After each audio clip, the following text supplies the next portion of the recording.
됩니다. 함께하면 됩니다. 함께하면 됩니다. 함께하면 됩니다. 함께하면 됩니다. 함께하면 됩니다. 함께하면 됩니다. 야! 함께하면 됩니다.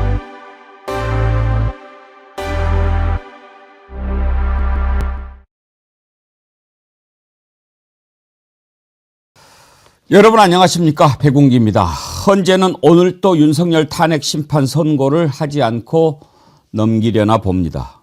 이제 헌재는 국민의 신뢰를 잃었습니다. 무엇 때문인지 아직은 정확히 알 수 없지만 짐작은 갑니다. 윤석열 파면에 반대하는 재판관이 있는 것이겠지요. 그들에게 묻고 싶습니다. 이유가 뭡니까? 당신들이 지금까지 배웠던 법과 민주주의, 30년 이상을 법관으로 살아오면서 깨우쳤던 진실과 인생, 가치는 무엇입니까? 어떤 말로, 어떤 논리로 윤석열 파면이 부당하다고 생각하는지 듣고 싶습니다. 국민의힘 김상욱 의원이 윤석열 탄핵을 촉구하면서 1인 시위를 할 때 윤상현이 했던 말이 떠오릅니다. 국민들은 1년만 지나면 다 잊어먹는다고. 그렇지 않습니다. 국민들은 그렇게 어리석지 않습니다. 국민을 잘못 본 겁니다. 반드시 기억할 것이고 심판할 것입니다. 국민은 언제나 위대합니다. 그것이 정의요 상식입니다.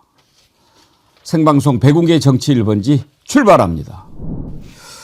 예, 먼저 어제 제가 사회적 기업 아로마빌에서 만든 복숭아 망고 그린티 여러분들께서 꼭 많이 사주시라 이렇게 부탁을 드렸는데 여러분께 진심으로 감사드립니다. 제가 말씀드린 지 4시간도 안 돼서 정어리몰에서 준비한 모든 수량이 다 완판됐다고 합니다.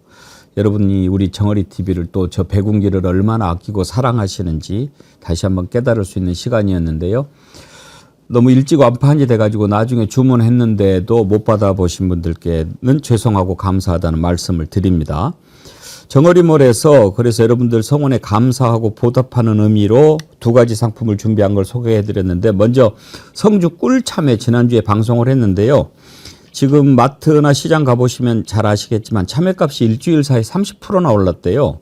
그런데 이번에 정어리몰에서 그 전 가격 그대로 다시 판매한다고 합니다. 지금 이 가격으로 하면 사실 손해보는 가격일 수도 있지만 감사의 의미로 여러분께 드린다고 하니까 참외 좋아하시는 분들 이번 기회에 드시면 좋습니다. 이 가격은 불가능한 가격이라고 정어리몰이 알려왔습니다. 그리고 언양불고기 뭐 더 설명을 할 필요가 없는 여러분들 최애 상품인데요. 언양불고기도 방송에서 소개할 때마다 물량이 부족해서 빨리 종료가 됐는데 이번에 언양불고기도 함께 내놓았습니다. 언양불고기 드시고 디저트로 참외 드시고 그러시면 이번 주말에 더 힘나실 것 같습니다. 오늘 4분 패널 함께합니다. 김유정 전 의원님, 김정욱 전 민주연구원 부원장님, 박영식 시사 에디터님 어서 오십시오. 네, 안녕하세요. 예, 김용남 전 의원님은 오시는 대로 또 합류하도록 하겠습니다. 김유정 의원님 지금 이제 여러 가지 얘기가 많이 나오는데 이제는 거의 뭐 밝히지는 않았지만 분명히 내부에 반대하는 재판관들이 있는 거죠. 뭐 그렇지 않고야 이렇게 될 수가 없으니까. 그러면 어떤 자들일까? 지난번에 이제 한덕수 총리 탄핵 선고했을 때 어느 정도 성향들이 드러났고 지금 뭔가 반대하는 재판관들이 있어서 선고가 늦어지면 그러면 어떤 사람들일까? 그때 의견을 통해서 보면 손에 꼽히는 사람들이 있단 말이에요. 그때 한덕수 총리 헌법과 법률 위반한 게 아니다라고까지 했던 김복형 재판관이 있고 이건 절차상의 문제가 있으니까 각하해야 된다라고 했던 재판관이 또 2명이 있었어요. 네. 조한창, 정형식. 그러면 이제 이 3사람으로 압축이 되는데 이 3사람이 윤석열 파면은 부당하다라고 주장을 한다면 5대3이란 말이에요. 그러면 6명을 넘어야 되니까 안 되는 거고. 그래서 이제 문영식 이제 지금 대행인데 이러면은 발표를 못 하고 이렇게 가고 있는 거 아닌가? 이렇게 그림이 그려지죠? 그렇습니다. 이 헌재의 선고가 늦어지니까 정말 온갖 가능한 이 추정들이 다 나오고 있는 것 같아요. 그러나 이게 누구도 이건 정확하게 알 수 없는 거죠. 일단 보안은 굉장히 철통 보안인 것 같으니까요.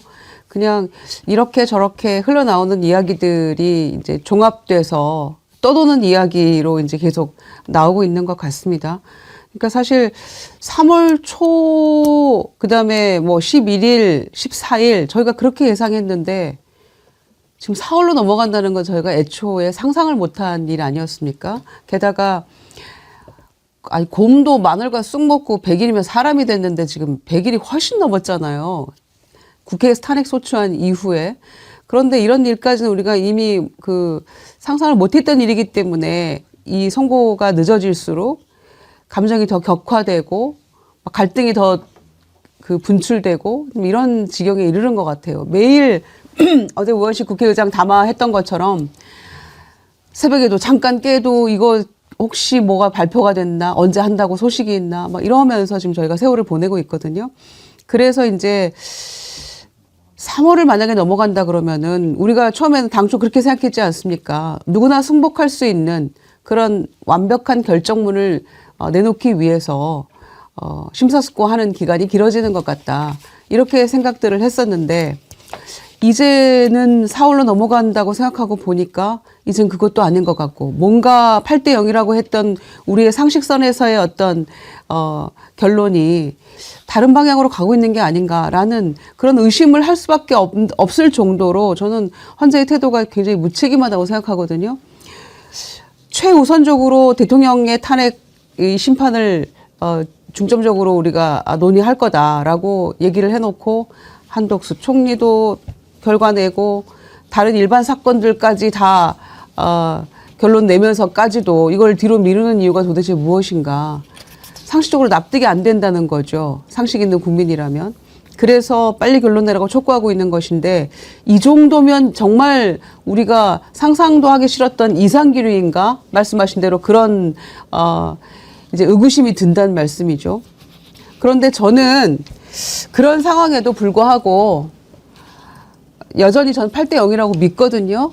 왜냐하면 5가지 쟁점을 아무리 들여다봐도 아무리 헌법재판관들이 정치적으로 내심 어떤 생각을 한다 할지라도 정말로 헌법과 법률과 양심에 따라서 이걸 판단한다고 하면 8대 0이 안 될 도리가 저는 없다고 생각합니다. 그게 상식이죠. 지금 그렇게 안 할 수가 있는가? 그런데 늦으니까 이해가 안 돼서. 늦으니까 온갖 생각을 저희가 하게 되는데 저는 여전히 8대 0이라고 생각합니다. 아니 김종국 원장님, 만약에 반대하는 재판관이 있다고 칩시다.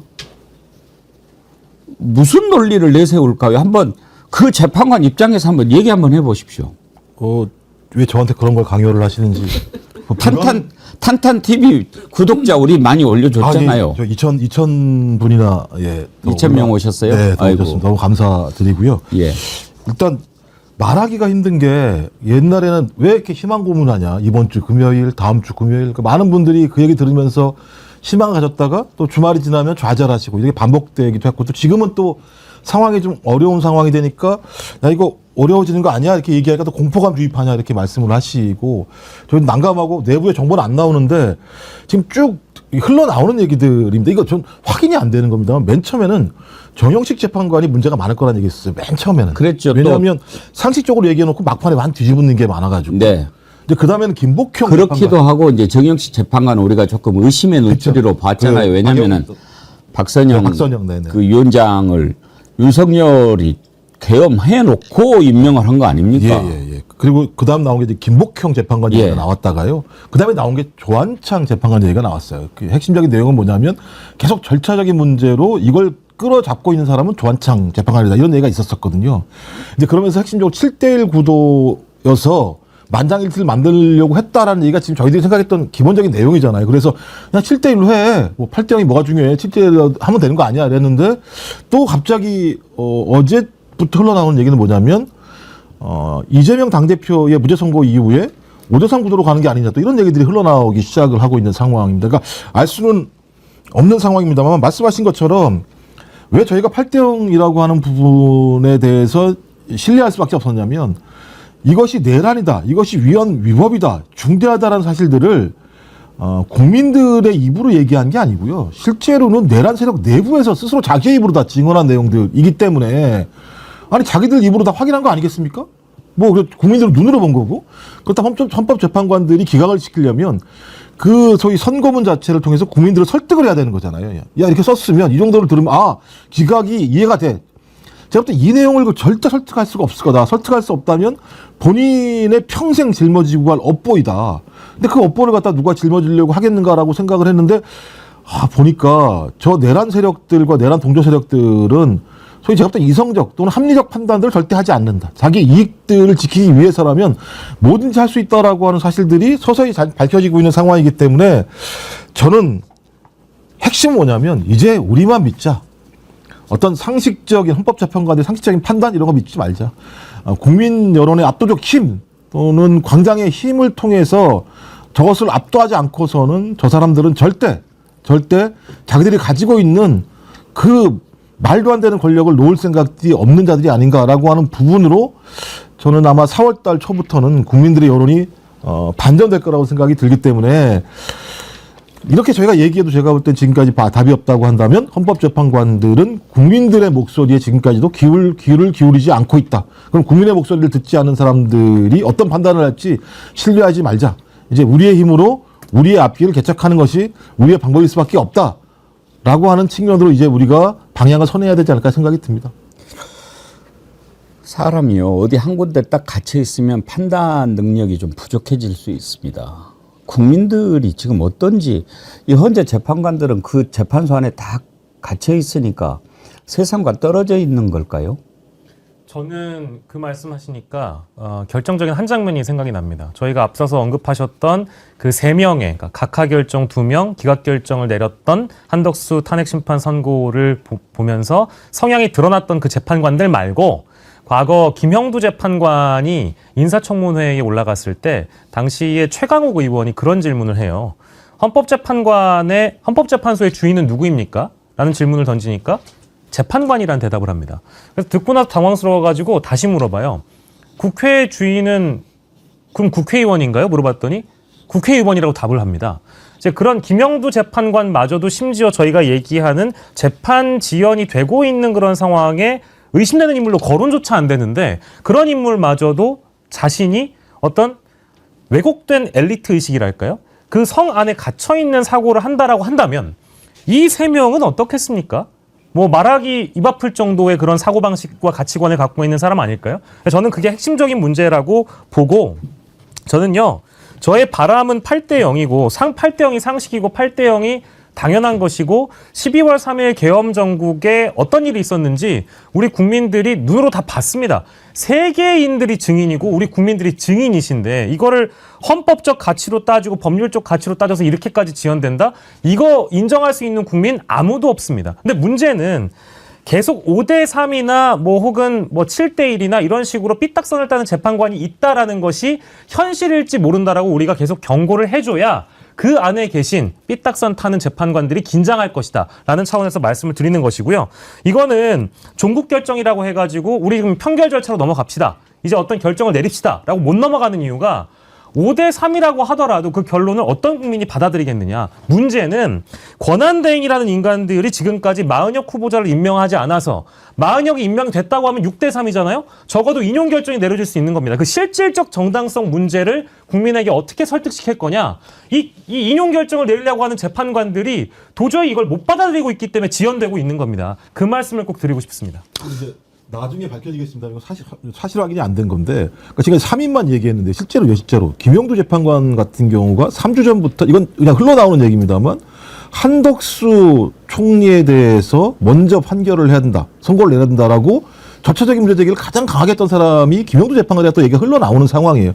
전 그렇다면 보수든 중도든 어떤 형태로든지 지금 국민 여론이나 소위 내란 문제에 대한 엄중한 헌법적 잣대보다는 소위 보수 카르텔, 보수 법적 카르텔의 어떤 공격 또는 어떤 주문에 상당히 영향을 받고 있는 것이 아닌가라고 저는 의심해 볼 수밖에 없는 상황이기 때문에 제가 아까 국민을 말씀드렸던 이유는 국민 여론이 지금 얼마나 분노하고 있는지 그리고 지금 저희 보수적인 또 내란 세력들에 대해서 얼마나 분노가 강한지에 대해서 알려주지 않는다면 저는 말씀하신 것처럼 자기들이 가지고 있는 기존의 방식들을 가지고 계속 사고한다면 뭐 4월 18일 이후가 되면 어때?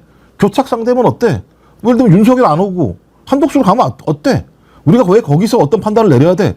전 그럴 수 있다는 생각이 들거든요. 전 이런 거는 매우 조심해야 된다고 생각을 합니다, 저희가. 참모님, 제 나이 79살인데요. 오늘 선고일 공지를 안 한다면 내일 광화문 집회에 늙은 집사람 모시고 갈 것이다. 어매님, 헌재에게 고하노라. 더 이상 국민을 분노하게 하지 말라. 온 국민이 전 세계가 TV 생중계로 현장을 목도했다. 헌재가 국가와 국민을 조금이라도 위한다면 당신들이 대한민국의 일원인 국민이라면 이렇게 해서는 안 된다. 이 나라의 민주주의는 민중에 의해서 이루어졌다는 사실을 더 이상 망각하지 말라. 늙은 노구를 끌고 거리에 나서게 하지 말라. 우리 정의연 중에 참 연세 드신 분들이 많으시죠. 진주님, 백운기 앵커님 건강 지키셔야 합니다. 저도 스트레스 받고 잠 못 자고 했더니 돌발성 난청이 와서 40일째 치료 중입니다. 지금은 많이 회복되었습니다. 정어리몰 이치양명 침양단이 도움이 많이 됐습니다. 꾸준히 복용할 생각입니다. 지금 국민들 힘든 것을 헌법재판관들이 조금이라도 안다면 이렇게 하지 않겠죠. 김용남 의원님 취재하느라고 좀 늦게 오셨는데 도대체 뭐 때문에 이렇게 늦는지 좀 취재한 걸 좀 얘기 좀 해주세요. 일단 그 지금 상황에서는 8대 0을 기대하기는 조금 난망해진 것 같고요. 그래요? 예. 그러니까 헌법재판관들 중에 분명히 이견을 제기하는, 그것도 강력하게 제기하는 재판관이 있는 거는 거의 뭐 틀림없는 사실 같고요. 그 와중에 좀 더 상황을 안 좋게 만드는 것은 문영배 권한대행의 리더십의 문제인 것 같아요. 그러니까 뭐 임기가 얼마 안 남았다는 거 플러스 알파가 작용해서 뭐 개인적인 어떤 캐릭터 같은 게 작용해서 확실히 나머지 헌법재판관 7명을 잘 이렇게 추스려서 이렇게 진행하기에는 조금 리더십의 한계를 보이고 있는 거 아닌가라는 이야기가 나오고 있고, 그래서 이게 그 어제부터 본격적으로 많이 퍼지기 시작했습니다. 사실은 헌재의 탄핵 선고 시기와 결과에 대한 걱정들이 어제부터 이제 급격히 퍼지기 시작했는데, 그러면서 어제 오늘 전반적으로 주식시장이 많이 빠졌거든요. 오늘도 지금도 많이 빠지고 있고. 근데 생각보다 이게 정확해요. 가만 보면 주식시장이 상당히 정확합니다. 그러니까 그저께인 수요일 날은 오후 2시에 왜 이재명 대표의 선거법 선고가 있었잖아요. 근데 주문을 가장 마지막에 읽는 바람에 결론은 거의 오후 4시 다 돼서 알려졌단 말이에요. 근데 오전 9시에 주식시장 개장하면서부터 이른바 이재명 테마주, 뭐 이재명 관련주들은 큰 폭으로 오르기 시작했어요.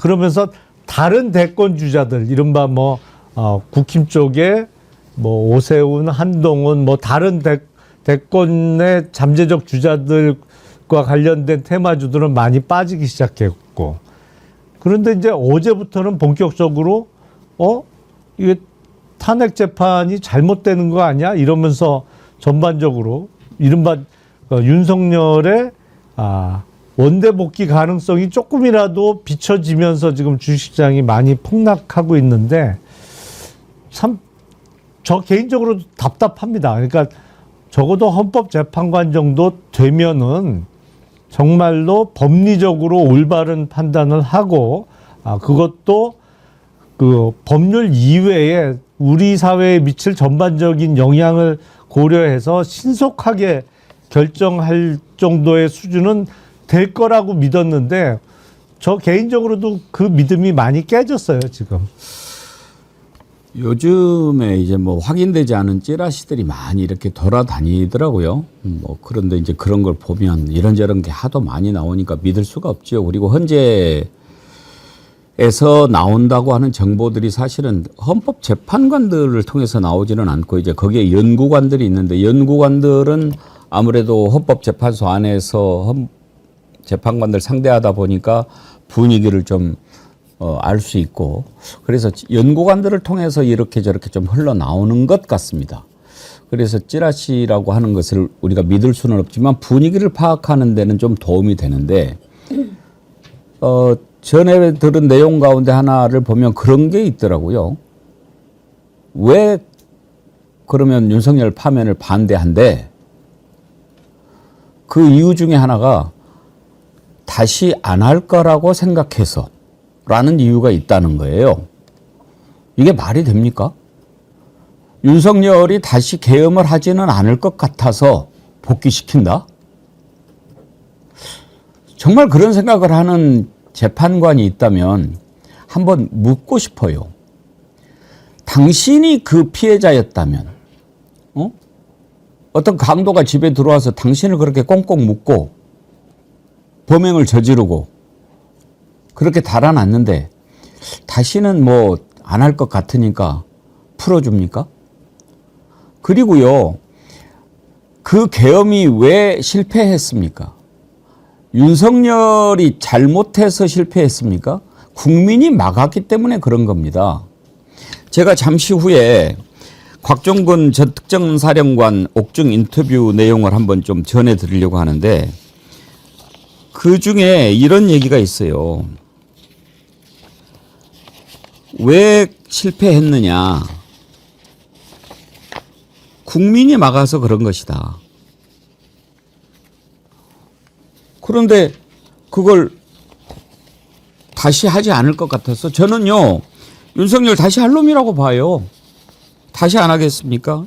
이렇게 얘기했어요. 결론적으로 국민들께서 국회에 먼저 오셔서 우리를 막았기 때문에 작전을 중지시키고 비상계엄 해제 요구 결의안이 가결될 수 있었다. 이렇게 얘기를 해요. 윤석열이가 다시 안 할 것 같으니까 그거를 풀어준다? 이건 말도 안 되는 거잖아요. 이런 논리를 설마 생각할 수 있을까요? 제가 볼 때는 그렇다면 헌법재판관들이 바보죠. 자격이 없죠. 그 정도로 하면. 아니 지금 내란 우두머리 혐의로 윤석열이 있습니다. 형사재판 진행되면 유죄가 확정되면 사형 아닌 무기징역인 상황이에요. 그다음에 국회 같은 경우 지금 야당 쪽 진영이 192석인 상황입니다. 어떤 형태로든지 제가 볼 때 이 상황들을 타개하지 않으면 윤석열이라는 대통령은 아무런 일도 할 수 없는 상황이에요. 그러면 당연히 본인이 내란을 일으켰을 때에는 소위 자기의 권력들을 영구적으로 더 확대돼서 만들어내려고 했던 건데 만약 돌아와서 아무것도 하지 않으면 그냥 그 상태 그대로의 조건밖에 안 되는 상황입니다. 본인이 범죄 혐의에서 벗어나기 위해서도 그리고 자신의 권력을 마음대로 구사하기 위해서 행사하기 위해서라도 당연히 비상계엄 또 다른 내란을 하는 건 상식적인 내용들인데 한번 당해봤으니까 절대 그런 일이 없을 거라고 헌법재판관들이 판단을 해서 일부겠습니다만 판단을 해서 야 다시 돌아와 다시 계엄을 할 수 있는 면허를 내주고 그다음에 그 면허라고 얘기하는 것은 국민의 생명들을 앗아갈 수 있다라고 하는 면허인데 그걸 헌법재판관들이 모여서 내준다? 내란 우두머리한테? 저는 그런 정보가 어디서 흘러나왔는지는 모르겠습니다만 만약 그것이 사실이라면 제가 볼 땐 공포스럽죠. 이제 남는 건 뭡니까? 소위 살기 위한 싸움, 전쟁밖에 할 게 남은 게 없다라는 얘기밖에 안 되는 상황이지 않습니까? 전 그렇다면 방법은 싸우는 수밖에 없는 거죠. 이제는 뭐 다른 걸 뭐하러 고민합니까? 또 이런 분석도 있던데 혹시 네 분 중에 그런 얘기 들은 분 계세요? 제가 쇼츠에서 봤는데 최강욱 전 의원이 그런 얘기를 하더라고요. 지금 이렇게 막 미루고 있는 이유가 헌재 소장 자리를 노리고 뭐 그렇게 하는 것이다라고 하면서 이유를 설명하는데 쇼츠라서 제가 전반적으로 다 못 들어서 그런지 그게 왜 이유가 되지 궁금했는데 혹시 그 내용 아는 분 계세요? 보셨어요? 일부 저는 보긴 했습니다만 이제 헌법재판소장 임명을 대통령이 이제 하다 보니까 예. 차기 대통령이 누가 될 것인지에 대한 관심도 드높을 뿐만 아니라 지금 만약에 정권이 많이 다시 유지가 된다라고 하면 예. 헌법재판소장 임명에 누가 더 유리할 것인지를 각자가 계산하고 있다라는 그런 맥락에서 나온 얘기로 제가 알고 있습니다. 그러니까 윤석열이 복귀하면 나를 헌재 소장을 시켜줄 거니까 뭐 이제, 예, 그런 차원의 윤석열 복귀를 시켜야 된다. 네. 아하. 혹은 보수 재판관들이 그렇다는 거죠. 혹은 또 반대로 뭐 예를 들면 이 타이밍에 나의 어떤 소신과 철학을 국민들께 많이 드러내는 재판관들의 성향을 보면 진보 쪽은 또 혹은 차기 정권이 바뀌게 되면 내가 소장이 될 수 있다. 저는 무조건 정권이 넘어간다는 전제에 사로잡혀 있어서 그걸 놓쳤는 모양이군요. 그렇게 얘기합니까? 뭐 좀 이해는 되네요. 다만 이제 그 최강욱 전 의원이 얘기할 때 그 기준은 제가 공감했어요. 이 사람들의 이해되지 않는 태도를 해석할 때 그 기준을 뭐로 봐야 되느냐. 자기의 이익을 놓고 판단한다라는 거죠. 그 부분은 제가 공감은 갑니다. 그러니까 헌법재판관들은 아무것도 결정하지 않는다는 거예요. 자기 이익을 위해서 아무것도 결정하지 않는 사람들이기 때문에 그들한테 무엇을 요구하는 게 꽤 큰 문제가 있다라고 하는 것에 최강욱 전 의원이 지금 헌법재판소에서 벌어지고 있는 상황을 파악할 수 있는 가장 중요한 기준이다라고 얘기하면서 아마 그 얘기가 나온 것 같습니다. 그러니까 어쨌거나 우리가 믿을 건 헌재밖에 없다고 지금 100일 넘게 얘기하고 있잖아요. 이 혼란상을 수습하고 빨리 나라를 조금 안정적으로 더 이상 이 분노하지 않고 공포스러움에 빠져서 이렇게 국민들이 불안해하지 않는 그런 상황을 수습할 길은 헌재가 빨리 결론 내려서 정상적으로 제자리로 돌아가는 것, 그 길밖에 없다라고 계속 얘기를 해왔는데 길어지니까 이제 온갖 얘기 다 나옵니다만은 누차 말씀드린 것처럼 박근혜 때도 4대4, 5대3 나왔는데 결국 8대0이었거든요. 여전히 저는 가능성이 높다고 보고요. 두 번째는 2차는 없을 거다라고 만약에 그거 재판관 중에 누군가 그런 생각을 실제로 했다면 정말 이건 제정신 아닌 거죠. 윤석열의 거짓말은 헌법재판소 안에서도 현재 진행형으로 계속 되지 않았습니까? 2차 계엄 또 하면 되지라고 얘기하면서 계엄 해제 선포 안 하고 3시간, 4시간 끌었던 이유들이 다 보도가 됐잖아요. 또 하면 되지 이러면서. 그리고 그 재판소 안에서도 의원 끌어내라고 한 적 없다라고 뭐 단호하게 얘기하면서 온갖 거짓말들을 너무나 뻔뻔하게 했던 모습을 저희가 다 목도했고요. 그거는 재판관들도 다 알고 있는 사실 아닙니까? 이제 그러면서도 설마 뭐 두 번째는 안 하겠지라고 생각을 그게 정말 사실이라면은 그는 그 재판관부터 끌어내려야 된다고 생각합니다. 그러면 김영남 의원님. 지금 이렇게 이제 사고가 났는데 언제까지 그러면은 미룬다는 겁니까? 지금 여러 가지 시나리오가 있는데요. 사실은 4월 18일 2명의 재판관들이 퇴임할 때까지 선고를 미룬다. 뭐 이런 얘기도 안 있고요. 해버린다는 거예요? 예, 예. 안 하고 두 사람이 퇴임한다? 예. 그러면 이제 그 다음 이어지는 건 뭐냐면 한덕수 권한대행이 지금 그러면 2명이 퇴임하면 6명밖에 안 남잖아요. 예. 그러면 헌재는 기능 마비입니다. 그러면 이제 일단 예. 문영배 이미선 재판관이 결정을 내리지 않고 퇴임한다라고 하는 거는 결국은 6명이 안 되니까 기각을 할 수는 없고 그냥 안 하고 가버린다 이런 말씀인 거죠, 전제가. 6인 체제가 그렇죠. 예, 그렇게 해서. 이제 6인 체제가 되면 헌재는 기능 마비거든요. 예. 그러니까 헌법재판소상 법상에 이제 7인 이상의 재판관이 있어야 뭐 사건 심리나 예. 모든 걸 할 수 있으니까요. 그러면 그 핑계로 한덕수 권한대행이 대통령목 2명과 마은혁 후보자 3명을 임명하는 절차에 들어간다. 예. 그러면 사실은 확실한 2표는 가져오고 예. 마은혁 후보자 1표를 주더라도 2표를 얻어가는 거죠. 그러면 사실은 어떤 그 인용의 가능성은 더 떨어지는 거예요. 기각이 되겠지만 네. 그걸 민주당이 그냥 두고 보겠습니까? 그러니까 민주당에서도 지금 비상이 걸려서 이런저런 대책을 세운 것으로 알고 있고 그 구체적인 내용이야 뭐 알려지지 않았지만 탄핵 소추 방법부터 해서 다양한 방법, 그러니까 이른바 총력전을 펼치고 있는 것으로 제가 들었어요. 그러니까 임명을 만약에 한다고 칩시다. 대통령 몫을 한덕수가 탄핵해버리면 돼요. 한덕수. 아니 헌법재판관을 아니 그러면 이제 헌재 기능 마비는 계속돼. 계속 마비를 시켜야죠. 네, 네. 윤석열 복귀시키는 것보다는 헌재를 계속 마비시켜가지고 아니 그러니까 가는 게 최근에 낫죠. 대통령 최악이죠. 대통령 권한대행 체제로 2년 간다는 썰까지 이제 나오는 게 바로 그런 취지인 그러니까 그런 것이죠. 상황을 지금 네. 유도하고 있다는 거 아닙니까? 근데 근데- 그렇게 되면 헌법재판소가 스스로 헌법을 무너뜨리는 행위를 하는 거죠. 그렇죠. 제가 볼 때 그러면 국민이 항쟁을 할 수밖에 없는 거예요. 그만 있겠습니까 국민이? 그렇죠. 네. 그렇게 되면 뭐 극도의 혼란상이 벌어질 수밖에 없는데 사실은 뭐 그럴 리는 없겠습니다만 만에 하나 윤석열이 살아 돌아온다. 그러면 제일 먼저 어떤 그 피해를 입을 사람이 누구겠어요? 사실은 가까이 있는 사람이에요. 제일 가까이 있는 사람. 예를 들어서 지난번에 구속되어 있을 때 권영세, 권성동 두 지도부가 면회 갔더니 개인 자격이냐? 쏘아보면서 그랬다는 거잖아요. 그러니까 그런 말조차 용서가 안 되는 거예요. 그러니까 지금 만약에 살아 돌아오면 제일 먼저 다칠 사람이 이른바 국힘의 지도부부터 다치기 시작할 거고 그 다음에 한덕수, 최상목 두 사람도 온전치 못할 거예요. 왜냐하면 한덕수 총리는 헌재에 나가서 국무회의 자체가 없었다고 그랬고 최상목 부총리도 그 비슷한 취지의 발언과 더불어 대통령의 지시문을 받아갖고 보지도 않고 3번 접어서 아랫사람 줬다고 했잖아요. 얼마나 괘씸해 하겠어요.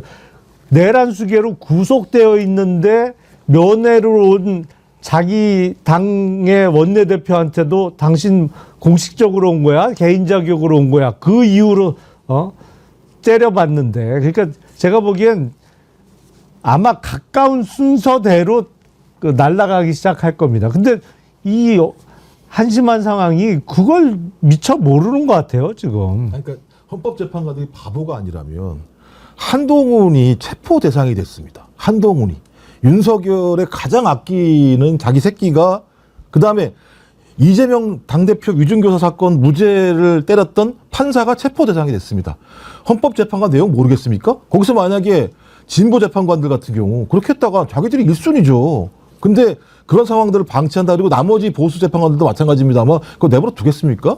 그러니까 제가 볼 때 헌법재판관들이 다른 거 다 필요 없이 이번에 이재명 당대표 2심 재판처럼 법리에 따라서 밝혀서 결정을 하게 되면 아무런 문제가 없는 것이 실제적으로 국민들이 칭찬할 거고 헌법재판소가 이 어려운 와중에도 내란 문제에 대한 명징한 판단을 내려서 헌법을 지켰구나라고 국민들이 추앙해 줄 거 아닙니까? 근데 지금 이미 다 무너져 버린 상황이거든요. 그럼 뭘 위해서 저렇게 하고 있는 거지? 저자들은 진짜 그야말로 헌법재판관으로서 어떤 자기 소임을 갖고 있는 건지에 대한 근본적인 문제가 발생하기 때문에 정신 차리십시오. 만약에 그거 넘긴다고 해서 윤석열 돌아오면 자기들한테 부귀영화가 올 거라고 절대 그럴 일 없을 겁니다, 아마. 기각해서 복귀되면 헌법재판관님들 온전하겠습니까? 왜 그런 생각들을 못하는지 참 한심하고요. 뭐 조선일보 폐간될 거 아닙니까? 목숨 걸고 폐간시킨다고 했는데. 게다가 뭐 총으로 쏜다며요. 그런 온갖 이야기들이 지금 이렇게 횡행하고 있는데도 이게 파멸 사유가 아니라고 헌법재판관들이 본다면 그 사람들부터 우리가 끌어내리는 게 맞다고 생각하고요. 그러니까 야당 쪽에서 계속 민주당 포함해서 얘기 나오는 것이 대행의 대행까지 모조리 다 탄핵하자. 그리고 국회의장이 결론 내릴 수 있도록 거기까지 가자라고 했던 게 애초에 처음에 나왔던 노종면 의원이 얘기했던 거 아닙니까? 우리가 그거는 그냥 이 최악의 경우에 정말 그런 방법도 있구나라고 생각했었는데 이제 그런 방법을 채택해야 될지도 모르겠어요. 그리고 또 하나는 헌재를 아예 제끼고 국민투표로 결정하자. 대통령 파면 문제. 이런 얘기도 나오고 있는 겁니다. 그런데 이게 마냥 그냥 상상 혹은 비현실적인 어떤 대안 이게 아니고 어쩌면 현실로 우리가 고려해야 될 그 차선책이 아닐까 이런 생각마저 드는 시점인 거예요, 지금. 제가 여러분께 항상 말씀드렸죠. 일도 걱정하지 마시라고요. 왜? 그게 정의니까요. 근데 이렇게 정의가 막 흔들리고 있습니다. 그렇지만 우리가 바로 세워야지요. 한 가지 우리가 이 상황에서 좀 짚어볼 부분이 그 전에 있었던 2번의 대통령 탄핵 때와 관련해서 봤을 때 항상 국민의 뜻대로 이루어집니다. 헌법재판소가 그걸 무시할 수가 없습니다. 그러니까 지금 몇몇 재판관들이 무슨 생각 때문에 그런 지금 주저를 하고 있는지는 모르겠습니다만 혹시라도 막 이렇게 그 정광훈 일당이라든지 이런 자들이 나와서 떠드는 소리에 마음이 흔들렸는지는 모르겠습니다만 국민의 마음은 변하지 않습니다. 제가 여론조사 중에 가장 기준으로 삼고 있는 것이 갤럽인데요. 오늘 나온 갤럽 여론조사 한번 볼까요? 윤석열 대통령 탄핵 60%가 찬성, 34%가 반대입니다. 경기 인천 지역은 61%가 찬성, 32%가 반대, 서울은 64% 찬성, 31% 반대. 지역별로 좀 달라요. 광주, 전라에서는 찬성이 88, 반대가 10인데 대구, 경북은 찬성 35, 반대 58. 지금 이렇게 나옵니다만 전반적으로 국민의 지금 이제 맨 처음에 12월 12일 날은 75에서 조금씩 이제 내려와 가지고 저기 하지만 항상 60%대는요. 이건 윤석열 탄핵해야 된다. 그리고 반대하는 사람은 30%. 이 30%는 옛날에도 윤석열 잘했다고 한 사람들이에요. 국민의 여론이 이렇습니다. 그리고 30%를 이해할 수 없지만 이해를 못하는 바는 아니에요. 진실이 뭔가를 알면서도 그쪽으로 갈 수가 없어서 그냥 그렇게 하고 있는 거죠. 참 딱합니다만 지금 국민들의 여론이 이렇게 딱 명확하고 민심이 딱 정해져 있는데 헌재가 어떻게 다른 판단할 수 있겠습니까? 그렇습니다. 뭐 맞는 말씀이시고 당연히 이제 순리대로 갈 거라고 저도 믿어 의심치 않고요. 26일 그러니까 이제 갤럽이 화수목을 조사를 하는데요. 이재명 대표의 공직선거법 2심 선고 무죄 판결이 수요일에 있었습니다. 그러니까 이 갤럽 조사는 상당 부분 이 재판과 관련된 결과, 그러니까 이재명 대표에 대한 지지 여부나 등등이 반영되지 않은 내용일 수 있습니다. 즉 기존에 우리가 봤던 여론조사들은 이재명 대표에 대한 어떤 지지층 그리고 윤석열에 대한 지지층을 함께 봐야 되는데 26일 이후에는 사실상의 사법 리스크를 이재명 대표가 덜어놨다고 판단하는 중도무당층이 더 많아지고 있는 상황이기 때문에 현재 저 결론이라는 게 앞으로 나올 여론조사에서는 탄핵에 찬성하는 비율이 더 높아지고 특히 이제 조기 대선을 바라는 이 야당 지지층이나 범야권 지지층 게다가 윤석열 탄핵에 찬성하는 국민들이 더 많아지면서 탄핵 찬성의 비율이 더 높아질 거라고 저는 생각이 들거든요. 그리고 이제 두 가지 중에 하나가 어쨌든 이 사법 리스크라는 것이 이재명 대표와 관련돼서 해소가 된 상황이라고 볼 국민들이 많기 때문에 남아있는 것은 윤석열에 대한 사법적 심판 그리고 탄핵 심판만 남아있는 상황이어서 앞으로 저 갤럽 조사를 유출을 해본다면 예상을 해본다면 더 많은 비율의 찬성이 나오지 않을까 이렇게 예상이 됩니다. 헌재가 변론을 하지 않았습니까? 변론을 왜 합니까? 실체적 진실을 밝히기 위해서 그런 거 아닙니까? 그러면 다 그때 헌재 재판관들도 눈도 있고 귀도 있고 또 나름대로 법관 생활을 오래 해왔던 사람 아닙니까? 윤석열 하는 말이 얼마나 거짓말인지 눈앞에서 직접 보지 않았습니까? 그런데도 어떻게 다른 결론을 내릴 수 있습니까? 지금 이렇게 시간이 끌면 진실이 가려집니까? 오히려 진실이 더 드러납니다. 곽종근 사령관이요. 그 반성의 요지라고 하는 그 변호인 의견서를 공개를 했더라고요. 이걸 한번 여러분과 나눠보고 싶은데요. 또 하나는 시사인과 서면으로 인터뷰했는데 곽종근 사령관이 이 시사인과 인터뷰한 내용을 쭉 보면은 정말 얼마나 솔직하게 그때 당시 상황을 다 이야기를 하고 지금 신경이 어떤지 이런 게 다 나오더라고요. 이 가운데 반성의 요지 그 전문을 한번 보도록 하겠습니다. 저는 대통령님께 이 자리에서 묻고 싶습니다. 대통령님, 그날 밤 정녕 저에게 의사당의 의원들을 끄집어내라고 지시한 적이 없으십니까? 문을 깨서라도 들어가 의원들을 끄집어내라고 지시한 적이 없으십니까? 또한 제가 계엄 해제 요구 의결이 된 것을 확인한 다음 2024년 12월 4일 오전 1시 9분경에 707 특임단과 일여단에게 예 안전하게 국회에서 나오라고 한 지시를 대통령 본인이 저에게 하였기 때문에 따른 것이라고 말을 하는 것입니까? 대통령님이 그날의 진실을 가리고 저와 부하들을 거짓말쟁이로 만든다면 대통령 지시에 따른 군인들을 2번 죽이는 일입니다. 그것은 제 개인의 명예와 대한민국 군인의 명예를 짓밟는 일입니다. 군인은 명예로 사는 존재입니다. 명예를 짓밟는 행위는 국민의 생명을 뺏는 것이나 마찬가지입니다. 제가 아무리 어리석은 군인이라도 이것만은 참을 수 없습니다. 저는 어리석은 군인이지만 명예로운 군인으로서 진실을 말하겠습니다. 헌정 질서를 문란한 죄를 참여하면서 진실을 말하겠습니다. 피를 토하는 글입니다.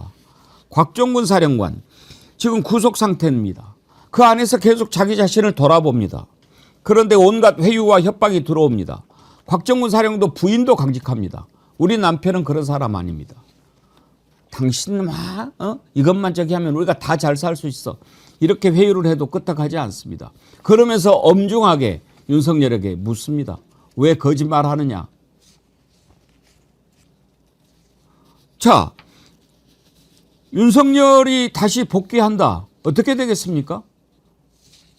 곽종근만 빼고 다 사면해 줄 겁니다.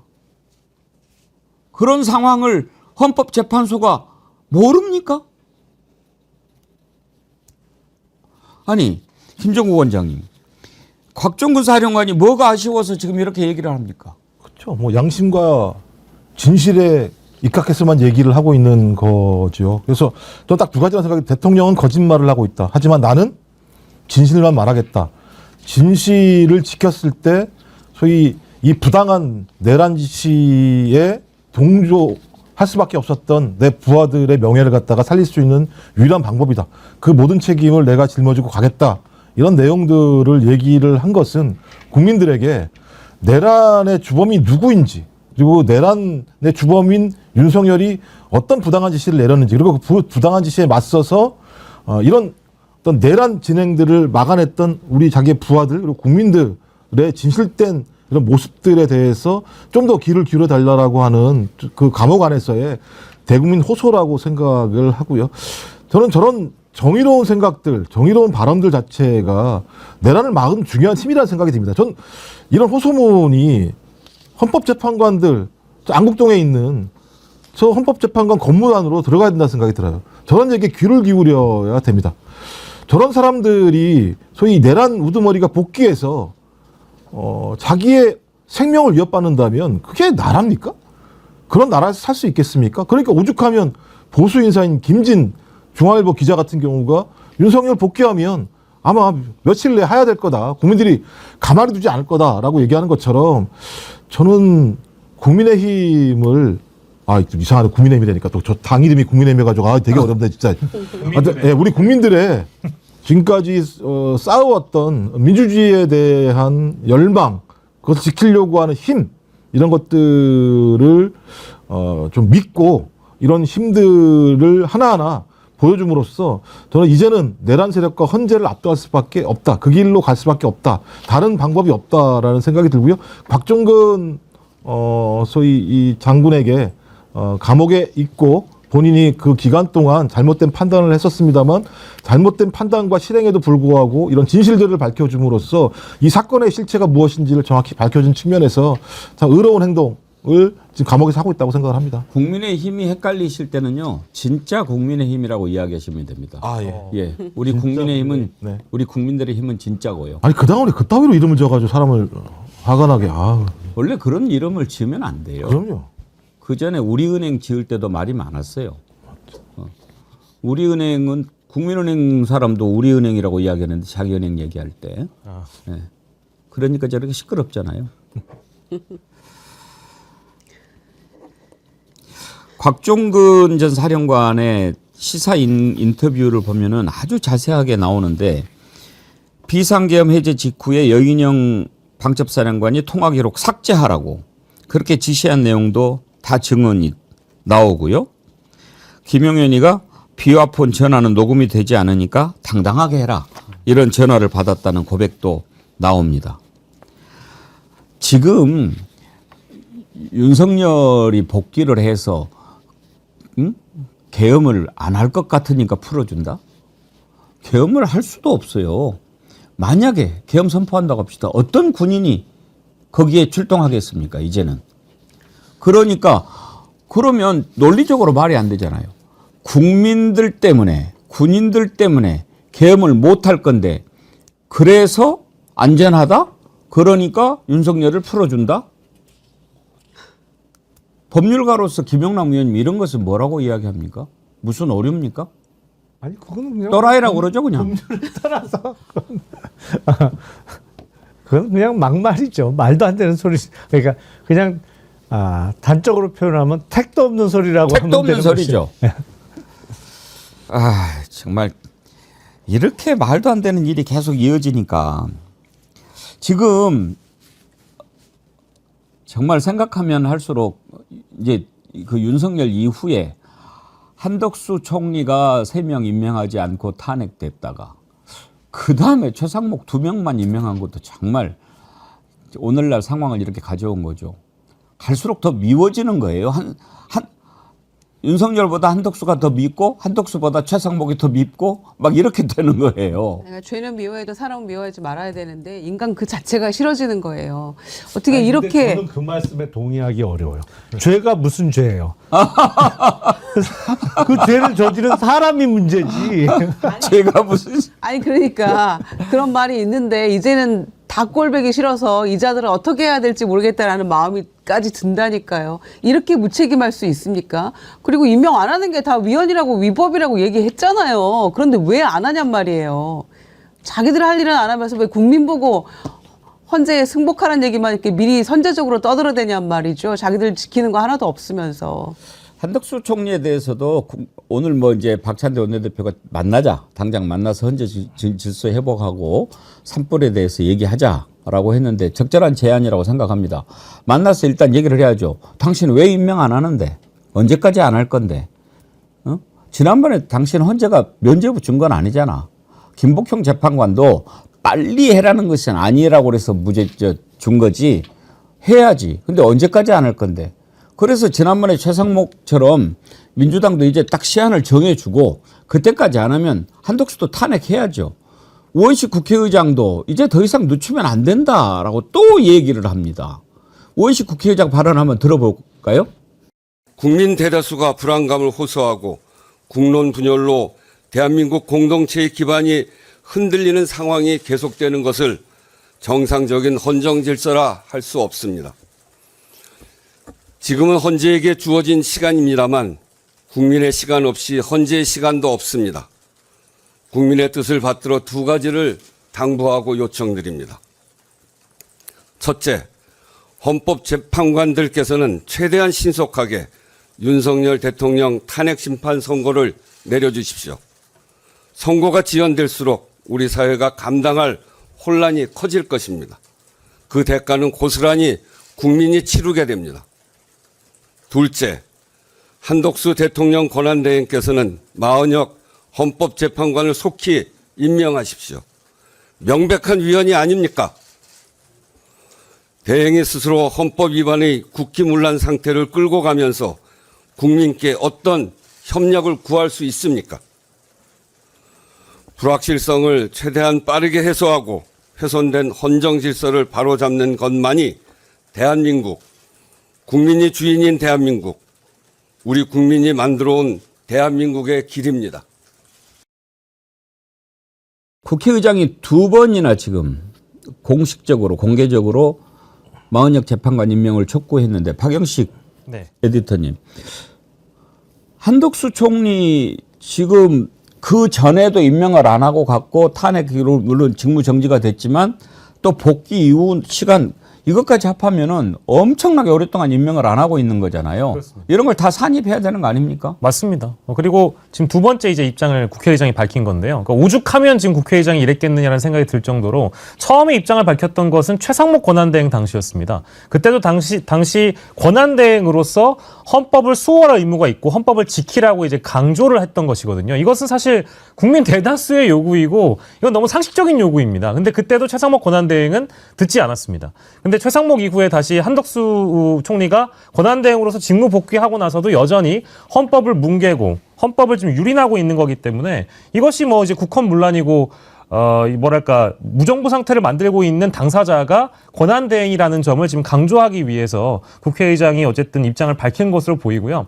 다만 조금 불안한 지점이라는 건 있습니다. 그러니까 국회의장이 마은혁 후보자를 임명하지 않아도 충분히 8대0 만장일치로의 인용 가능성이 높다라고 한다면 저런 입장을 밝힐 이유는 없다라고 생각하시는 국민분들도 계실 텐데 거듭 두 번이나 입장을 밝힌 것은 어느 정도 헌법재판소의 상황 내부가 심상치 않다라는 국회의장 스스로의 어떤 불안함도 작용한 거 아니냐 이런 의견에 동의를 하면서도요. 다만 이것은 그런 정치적인 해석을 떠나서 당연히 헌법재판소가 우리 헌법이라는 것은 국가 공동체를 유지하기 위한 최소한의 어떤 약속이자 규범이기 때문에 우리가 87년 체제 이후에 헌재를 만든 것은 헌법에 의한 어떤 최종적이고 독립적인 해석권을 통해서 국가 질서를 바로잡는데 헌법재판소가 그 역할을 다하기 위해서 만든 것이거든요. 그러면 헌법재판소가 결론을 내렸다라고 한다면 당연히 권한대행은 헌법 위에 있지 않습니다. 그 헌법을 따라야 됩니다. 그래서 권한대행으로 복직한 한덕수에게 마은혁 후보자를 임명하라라고 요구하는 것은 너무나 상식적인 요구이고 자기 부정에 빠지지 말라. 헌재 스스로도 빠지지 말고 권한대행으로서도 자기 부정에 빠지지 말라고 요구하고 있는 겁니다. 아침에 빛님 오늘 주식시장도 착살나네요. 45포인트 이상 빠지는 중입니다. 예, 박살나고 있어요. 근데 그 어제부터는 그 현실화가 됐어요. 그러니까 그 헌재 탄핵 선고가 늦어지면서 아 이게 뭔가 문제가 생겼구나라는 게 광범위하게 퍼지면서 뭐 어제부터 계속 큰 폭으로 내리고 있는데 마은혁 후보자는 지금이라도 당장 임명해야 되는 게 맞죠. 근데 임명이 이루어지더라도 윤석열 탄핵 선고에 참가하기는 어려울 겁니다. 왜냐하면 이 마은혁 재판관이 새로 임명이 돼서 그거를 선고에 참가하기 위해서 그러니까 한 표를 보태기 위해서는 변론을 다시 열어야 돼요. 그게 좀 바뀌었다고 그러던데요. 아니 그거는 변론 종결 시에 없던 사람이 참가할 수는 없어요. 그 서면 검토로 가능하도록 얘기가 바뀌었다고 들었습니다. 그러니까 그전에는 재판관이 심리에 참석하지 변론에 참여하지 않았던 재판관이 새로 임명이 되면 변론을 처음부터 다시 재개해야 되는데 이제는 바뀌어가지고 그 재판관이 서류로 전부 검토하고 나서는 참여할 수 있도록 바뀌었다고 들었습니다. 변론 종결 상태를 유지는 못할 겁니다. 변론 재개해서 적어도 한 번 이상의 기일은 해야 돼요. 변론 종결 때 없었던 사람이 그냥 선거에만 그 참여하는 경우는 없어요. 근데 이제 저건 시간이 급하죠. 예를 들어서 지금 3월 이제 28일인데 4월 18일 날 두 사람이 퇴임하니까. 그러니까요. 임명한다 하더라도 그 검토하고 시간이 참. 아니 그러니까요. 그래서 사실은 선고 자체는 지금 있는 8명이 하는 수밖에 없어요. 마은혁 재판관이 임명 후에 여길 그 참여하게 되면 변론 재개하는 순간에 누구 한 사람이 또 절차적으로 문제를 제기하면 변론 종결하는데 시간이 걸리고 그래서 4월 18일까지 최종적인 선고를 못할 가능성이 훨씬 높아집니다. 그래서 8명이서 결론을 내야 돼요. 지금 상황에서는 어떻게든. 물론 8대0을 쉽게 이룰 수 있을 거라고 생각을 했는데 지금 그게 안 되는 상황이라 답답하기는 합니다만 사실은 지금은 총력전이죠, 뭐. 오늘 이제 받은 찌라시인데 혹시 김유정 의원님도 받으셨는지 모르겠습니다만 지금 이제 아까 말한 세 사람이 파면에 반대하고 있다는 거 아닙니까? 그래서 결론을 못 내리고 있는데 그러면은 문영배 이미선 재판관이 퇴임 그냥 해버린다 뭐 이렇게 되면은 너무 국론 분열이 심해지니까 그 중에 재판관 한 명이 그러면은 안 된다. 그러면서 한 발 물러서고 있다. 그러면서 다만 이제 개인 의견을 그러면 써야 되니까 시간을 좀 달라. 그렇게 하는 쪽으로 잠정 합의가 됐다. 뭐 또 이런 얘기도 있기는 있어요. 그러니까 이제 5대3에서 6대2. 6대2를 만들기 위한 어떤 지금 이 과정 중에 있다라는 이제 취지에서 뭐 그런 얘기들도 나오는데요. 저는 만약에 6대2로 간다고 그러면은 그 두 명도 소수 의견이나 뭐 개인 의견을 내더라도 만장일치적으로 합류를 할 거예요. 지금 3명이라고 그러니까 같이 이렇게 버티고 있는 거지. 네. 기각으로, 그러니까 인용으로 간다고 그러면은 그 사람들도 못 버티지 않겠어요? 그러니까 저 지난번에 말씀드린 것처럼 8대0인데 소수 의견을 달아서 뭔가를 낼 수는 있겠죠. 지난번에 한덕수 총리 탄핵 기각할 때 김복형 재판관이 5명의 기각에 동참하면서 그 안에서 본인이 따로 의견 내가지고 재판관 임명 안 하는 게 위헌도 입법도 아니다라는 의견을 낸 것처럼 8대0 가면서 그 안에 소수 의견 낼 수 있다고 생각하는데요. 진짜 이 떠도는 이야기를 윤상현 의원이 얘기한 것과 맞춰보면 윤상현 의원은 자꾸 4월 11일 얘기를 하거든요. 그러니까 이제 도대체 무슨 별도의 어떤 정보가 있는 것인가라는 생각도 들고 윤석열이 지난번에 4월 4일 얘기하지 않았나요? 11일 얘기도 하거든요. 4월 12일. 또 11일을 얘기했어요? 그러면서 저희는 이제 상상도 못한 일 아닙니까? 이재명 대표의 항소심 결론보다 이 윤석열의 탄핵 선고가 늦어질 거라고는 상상을 못했는데 자꾸 국민의힘 쪽에서 이재명 대표의 그 항소심 이후로 미뤄야 된다, 그 무슨 헛소리야 했는데 결국 그게 이제 실현이 돼버렸어요.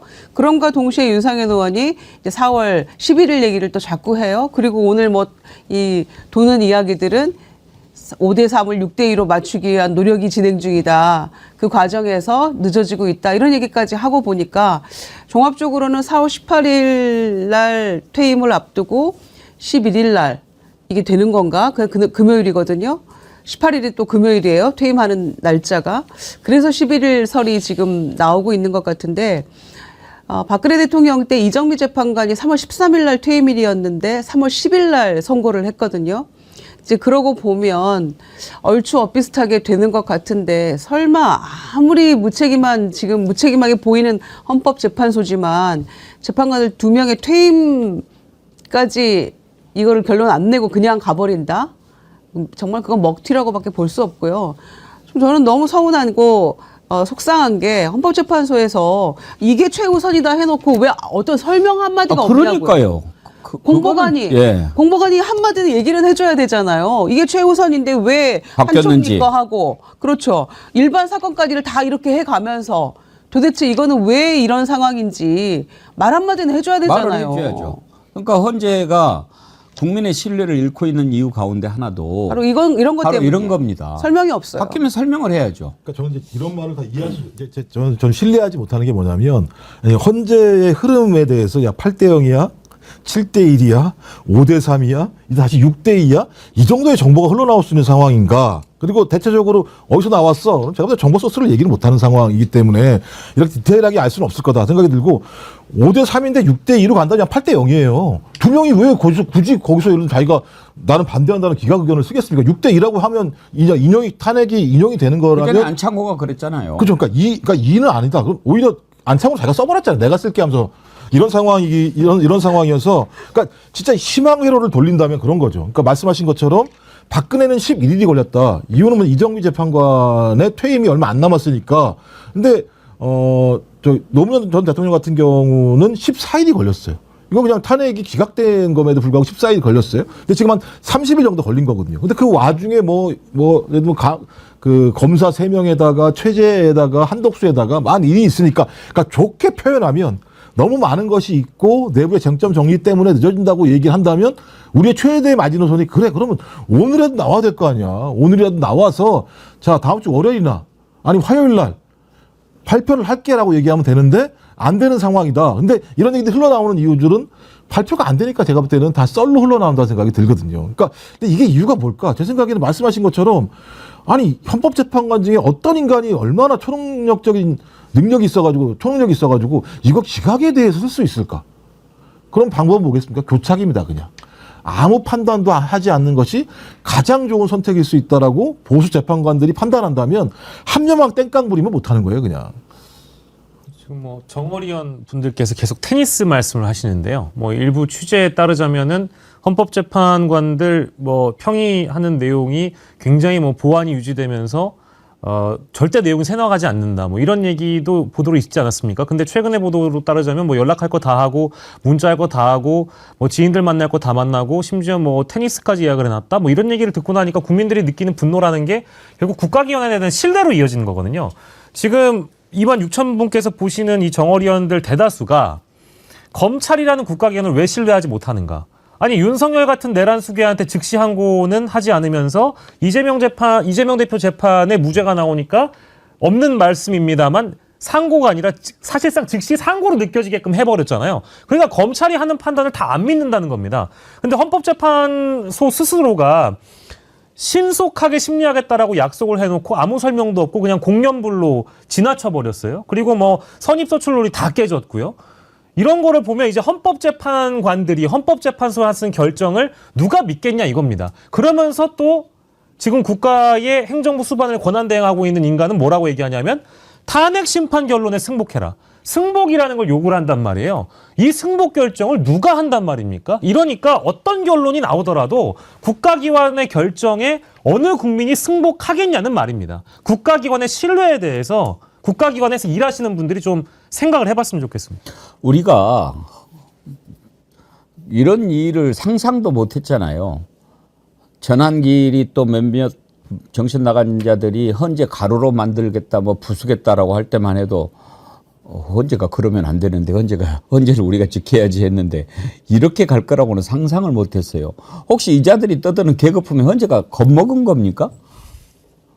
그러면 더 무서운 걸 한번 보고 싶습니까? 이 정신 나간 거 아닙니까? 꽃미녀 천사님, 거미줄 최정환님 메시지 보내신 거죠. 성렬아, 네가 그나마 목숨을 연명하려면 탄핵 인용되기만을 기도해라. 기각되면 너는 민중혁명의 몽둥이에 맞아 죽는다. 그럴 거예요. 기각되면 너는 더 죽어. 오죽하면 김진 의원 같은 사람이 그러겠어요. 복귀하면 그건 바로 하야다. 처참하게 죽을 거예요. 그나마 교도소에서 나라에서 주는 밥 먹으면서 생명을 부지하는 게 낫지 길거리에 나와서 돌팔매 맞는 것보다는. 차우세스크 또 수많은 독재자들이 어떻게 죽었는지. 짱가스님, 시방 헌재는 언제까지 국민들을 우롱할 것이냐. 헌재는 즉시 윤석열을 파면하라. 혹시라도 뭐 또 그런 얘기도 있었어요. 국민들이 승복을 하지 않을까 봐. 뭐를 승복을 하네요. 그 승복 얘기가 나와서 말인데 권성동 이전 참 웃기는 잡디다. 아니 하루 전까지만 해도 이재명 대표 승복하라고 그러더니 그 다음 날 엉뚱한 얘기를 해요. 그러면서 뭐 이제부터 나 찍으려면은 클로즈업 하지 마라. 뭐 이렇게 얘기를 하고 그러면서 이제는 재판관들을 공격을 합니다. 그런데요, 정말 놀라운 사실이 권성동 입에서 나온 재판관들의 이름이 노상훈 수첩에 있는 이름과 똑같다는 말입니다. 한번 들어보시죠. 권순일 대법관의 과거 이재명 대표에 대한 무죄 판결, 강규태 판사의 무기한 재판 지연, 유창훈 판사의 구속영장 기각, 김동연 판사의 유증교사 1심 무죄 판결 등 이해할 수 없는 논리를 내세워 이재명을 살려주었습니다. 김영남 의원님, 예, 저 인간도 법률가 아닙니까? 그렇죠. 검사 출신이고. 예. 근데 판사들을 저렇게 찍으면서 저렇게 이야기한다. 말이 됩니까? 아니 그러니까 또 저 얘기도 했지만 최근에 예. 뭐 우리법연구회 그리고 예. 국제인권법연구회 출신 뭐 이렇게 이른바 좌파 사법 카르텔을 이야기를 했어요. 근데 권성동 의원이 왜 지난 정부에 강원랜드 그 특혜 취업과 채용. 관련해서 채용 비리와 관련해서 재판을 받았잖아요. 근데 그때 무죄를 선고한 판사도 우리법연구회 출신이에요. 그러니까 본인이 어떻게 보면 본인이 얘기하는 좌파 사법 카르텔의 특혜를 받았던 거예요. 그러니까 저는 좌파 사법 카르텔이 있다는 말씀을 드린 게 아니고 엉뚱한 주장을 한다는 거죠. 그러니까 본인들한테 유리한 판결을 해주면 그런 게 그 어떤 판사의 성향과 상관없이 법에 따른 정당한 판결이고 본인들의 마음에 안 드는 판결이 나오면 저거는 판사가 성향이 뭐 저래서 그렇다고 엉뚱하게 뒤집어 씌우고 있는 건데 사실은 일반인, 아무런 어떤 공직에 있지 않은 일반 시민의 입장에서도 저런 발언이나 태도는 옳지 않습니다. 근데 더군다나 중요한 자리에 있으면서 저런 거를 언론을 향해서 버젓이 얘기를 하니까 저런 얘기를 듣고 일부 또 오해하는 분들이 생긴단 말이에요. 그러면서 이제 아스팔트에 나와서 뭐 잘못된 주장을 이야기를 하는 사람이 생기는데 정말 무책임한 거고, 아니 저러다가 뭐 본인들한테 유리한 판결 나오면 또 그거는 정의로운 판사라고 그럴 거예요. 말도 안 되는 얘기 하고 있는 거예요 지금. 그러니까 아니 권성동 원내대표가 승복하라고 그러고 우리 다 승복했잖아요. 근데 본인을 승복하라고 해놓고 저렇게 엉뚱한 얘기하죠. 그러니까 한마디로 지금 멘붕이 온 거죠. 어떻게든 조기 대선으로 가더라도 이재명 대표를 물고 늘어져서 어떻게 해보려고 했던 그게 유일한 지금 대선 전략이었는데 그게 무너진 거잖아요. 그러니까 권영세 대표도 지금 기자회견 하려다가 딱 취소하고 아무 말도 못하고 있고 이런 상황인데, 그러다 보니까 이제는 사법부에 대한 공격 개시 이렇게 들어간 거 아닙니까?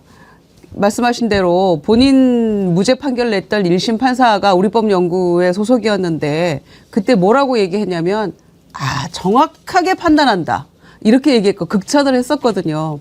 그런데 지금 이재명 대표 항소심 그 3명의 부장판사 중에 1명이 우리법연구회다 이렇게 얘기하면서 이거 좌파 카르텔이다, 사법부 공격 제대로 안 하는 거다 이렇게 지금 입맛대로 골라가지고 공격하고 칭찬하고 이렇게 하고 있어요. 그러니까 그러니까 본인들의 어떤 이 대선 전략 그 플랜 안에 없던 지금 변수라고 생각하니까 멘붕이 온 거라고 보고요. 집권 여당의 원내대표의 자격이 없는 건 알았지만 다시 한번 이 발언을 통해서 참 못났다, 자격이 없다라는 생각을 다시 한번 합니다. 지금 손준성 그 무죄도 이번에 판사가 한 거예요. 네. 그렇죠. 그 중에 1명이죠. 예. 그런데도 그때는 그러니까 이 일반적으로 정말 무식한 사람들이 일반 사람들이 나와서 막 어디니까 어디 했다 막 이렇게 이야기하면 그냥 뭐 그러려냐고 한 귀로 듣고 한 귀로 흐르겠어요. 정치인이, 그것도 여당의 원내대표가, 그것도 법률가가 이런 식의 얘기를 하면 되겠습니까? 정치를 아무리 말로 하는 거지만 정치는 말만 가지고 하는 게 아닙니다. 마음으로 해야죠. 그리고 정치인의 말이 국민들한테 다가가기 위해서는 일관성이 있어야 됩니다. 진실해야죠. 그런데 권성동의 말은 오늘 다르고 어제 다르고 내일 다르고 이게 어떻게 말입니까? 이건 말이 아니죠. 그리고 또 말을 또 비틀어요. 권성동이 그랬던가 권영세가 그랬던가. 이번에 그 이재명 대표 무죄 판결을 내린 재판관이 3명이에요. 그런데 2명만 딱 꼬집어가지고 뭐라고 또 비판을 하더라고요. 또 지역도 막 이렇게 이야기하려고 그러고. 어제 윤경호 소장이 그런 얘기 하더라고요. 이번에 재판부가 좀 교체가 됐다고 그러더라고요. 2심 재판부에. 그런데 그 재판관 이번에 최 부장판사 그 전에 그 재판관이 호남이라면서요. 그런데 이번에 바뀌었는데 그 최 부장판사는 포항이래요. 만약에 그렇지 않았으면 또 지역으로 더 공격을 했을 거라고 그렇게 이야기하더라고요. 모든 걸 그런 식으로 막 너는 우리법연구회니까 너는 호남이니까 뭐 이런 식으로 재판관들을 공격을 하고 그런 식으로 하면은 그러면은 국민의힘은 호남의 적입니까? 아니 그런 논리라면 박정훈 대령은 어떻게 설명할 거예요? 박정훈 대령이 호남 분이에요? 아니잖아요. 그리고 그 경상도일 뿐만 아니라 박정훈 대령의 그 모친께서는 지난 대선 때 그 지역에서 당시 윤석열 후보의 선거운동을 열심히 하셨던 분이에요. 그리고 그 지역에서 꽤나 영향력 있게 선거운동을 하셨던 분이에요. 그러면 박정훈 대령은 뭐 성향이 뭐 민주당 성향이라 그랬던 거예요. 그러니까 법과 원칙이라는 거를 아예 생각을 안 해요. 항상 그거는 아예 논외로 생각하고 다른 원인을 찾아서 뭐 이 사람은 뭐 고향이 어쩌니까 뭐 이 사람은 어느 연구의 소속이니까 항상 그런 핑계 그 지엽적이고 사실은 실제로는 영향력을 끼치지 않는 요인을 찾아갖고 그거 갖고 자꾸 핑계를 만들어 낸단 말이죠. 그러니까 어떤 면에서는 이게 그런 태도로는 집권 세력을 하면 안 되는 겁니다, 사실은. 아니, 이렇게, 그러니까 예. 판사가 우리 법 연구에 소속이면 어떻고 너네 법 연구에 소속이면 어떻습니까?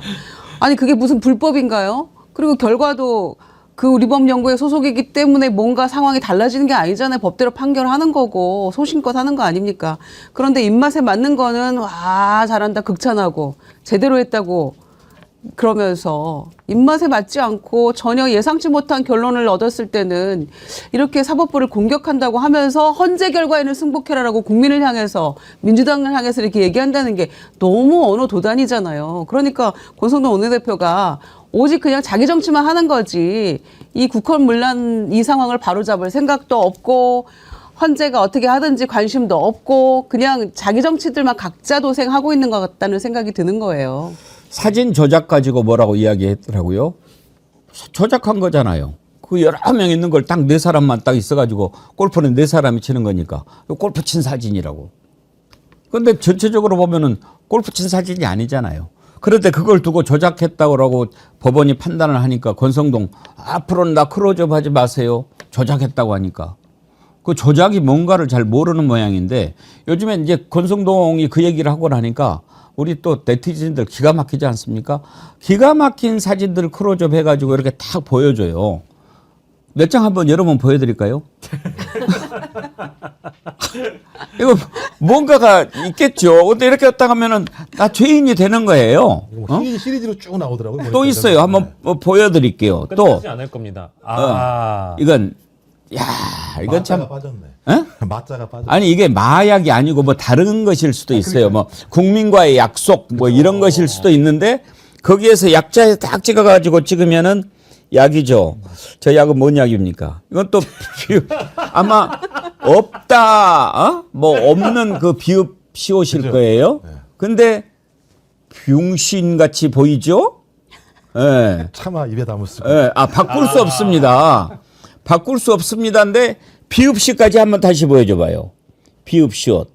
예. 이렇게 되는 거예요. 이준석, 윤석열을 대상으로 한 것도 돌아다니더라고요.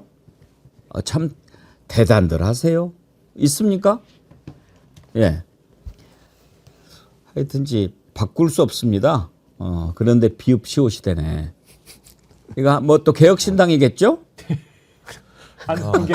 이준석 졸지에 독됐네. 아이고. 이거 개혁신당 의원님이 계셔가지고 참 우리가 놀리기가 그런데 이렇게 만들어서 돌아다닌다 이런 말씀이에요, 김영남 의원님. 아니 단초를 제공했죠. 그러니까. 여기 한국의 희망 개혁신당. 예. 아유. 제가 보기엔 이제 저 조작이 아니라 이제 개조작이죠, 개조작. 저 정도, 아까 누군가를 감옥에 집어넣기 위해서 저렇게 만든 거라면 조작이라고 쉽게 얘기하면 안 되는데 개조작을 한 거죠. 그러니까 그걸 가지고 지금 누가 그런 조작을, 그러니까 국민의힘이 조작을 하고 그 내용을 받아가지고 검찰이 탈탈 털고 기소하고 1심에서 희한한 판사 하나가 징역 1년에 집행유예 2년을 때리고 2심에 와서야 지금 회복이 된 거거든요. 그러니까 사이코패스의 한국적인 번역어가 후한무치예요. 부끄러움을 모르는 자가 후한무치한 자들인데 맹자가 그랬잖아요. 부끄러움을 모르는 자는 사람이 아니다. 근데 권성동, 권영세, 그다음에 또 나경원은 원래부터 이상했지만 더 이상해지는 게 갑자기 무슨 예를 들면 그 다음날 재판, 이재명 당대표 재판인 날 그날이 사망의 날이다 이렇게 얘기를 해요. 아무리 상식적으로 사람이 사람한테 재판을 받으면 사망의 날이라는 표현을 쓸 수가 없는 거니까 거의 망조가 된 집안에서 그냥 막말을 하는 행태인 거고 거기다가 여기에 또 원조격은 그 한덕수와 최상목이죠. 지들은 하나도 안 지키면서 국민들한테는 헌재 결정을 승복하라고 얘기하는. 그러니까 이게 세상인가? 이게 나라인가? 이게 정부인가? 이게 정당인가? 그러니까 근본적으로 국민들이 이런 사람들을 응징하지 않으면 세상이 이상하게 돌아가는 지금 판국이 돼버렸어요. 아니 진짜 저는 김용남 의원님 모시면 그걸 좀 여쭤보고 싶었어요. 검찰에 계셨지 않습니까? 예. 지금도 검찰을 사랑하고 아끼시잖아요. 그런데 지금 이재명 대표에 대한 이런 그 수많은 기소 그리고 이제 검찰이 이렇게 하고 있는 것 이런 걸 봤을 때 적어도 그 자체를 떠나서 공직선거법 위반이라든지 이런 것은 낙선자보다는 당선자를 대상으로 하는 것이 더 법의 취지에 맞는 거 아닙니까? 그러면은 윤석열이 당선됐고 윤석열도 지금 거짓말 얼마나 많이 했습니까? 허위사실 유포가 많잖아요. 그런 건 손 하나도 안 대고 이재명을 그냥 이렇게 막 해서 이렇게 하는 것이 검찰이 지나치다고 볼 수밖에 없지 않습니까? 그건 뭐 객관적으로 지나치죠. 그렇죠. 당연히 사실은 우리 선거법상에 허위사실 공표죄가 분명히 있고 그거로 당선 무효형을 받은 사람도 꽤 있어요. 근데 사안을 좀 봐야죠. 그거는 예를 들어서 어떤 선거를 앞두고 자기의 치적을 과장한다든지, 과장은 또 뭐 죄가 안 된다고 그랬으니까 없던 치적을 뭐 거짓말로 만들어낸다든지 아니면 상대방을 떨어뜨리기 위해서 전혀 사실이 아닌 상대방에 대한 어떤 나쁜 일을 만들어서 이야기를 한다든지 그런 수준이었거든요. 아니 그러니까 검찰이 지금 비난받는 거는 기준이 동일해야 돼요. 그렇죠. 누구한테든. 예. 그렇게 따지면 지금 이번 주 수요일 날 무죄가 선고된 그런 그 공직선거법 위반으로 기소하는 기준이라면 예를 들어서 선거 전에 했던 내 와이프가 도이치모터스 주식 샀다가 손해만 보고 팔았다. 근데 사실은 23억을 벌었잖아요. 그렇죠. 그리고 내 장모가 누구한테 10원 한 장 손해 끼친 적이 없다? 근데 사기를 어마어마하게 쳤잖아요. 그 대법원에서 유죄 판결까지 받은 겁니다. 그러니까요. 그러면 같이 기소를 하든지 그리고 더군다나 이제 그런 기준이 있어요.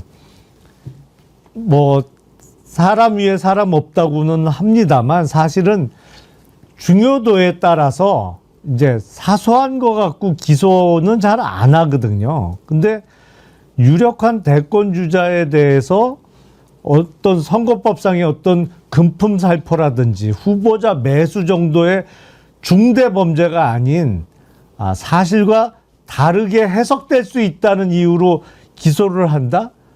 더군다나 그거로 피선거권이 박탈될 수 있는 형을 구형을 한다? 그건 누가 봐도 지나친 거죠.